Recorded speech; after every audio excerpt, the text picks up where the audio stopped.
Hey, welcome back to the site. I'm Trent, and if you're new here, go ahead and hit that like and subscribe, and that way you can get all the updates as I make these videos. So today we're going to do a quick video on this tool.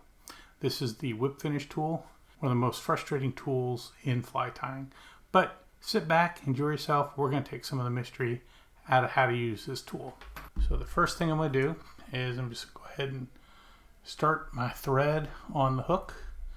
And again, I'm using this orange thread. Hopefully it shows up good on camera with my blue shirt. So, got the thread started. Ideally, this is going to be used to tie off the head, so I'll move my thread over here by the head. So, how to use this tool. So the first thing you want to do, this tool will spin on its own.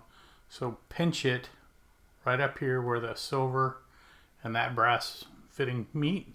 So what you do is you just lay the tool down on the thread, then bring it up and let go of it. See how I made that turn? Then you just want to bring the thread up parallel with the hook shank. One, 2, 3, push down so it unhooks, come up. So let's do that one more time. So just lay the tool on top of the thread and bring it up. And when you bring it up, just let go of that silver and it'll rotate on its own.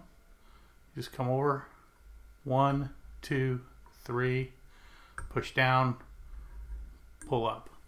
Obviously that was a 3-turn whip finish. If you want to make a 4-turn or a 5-turn or a 2-turn, it's up to you as you use the tool. I hope that helps. I hope it takes some of the mystery out of how to use the whip finisher tool, and I will see you around the vise.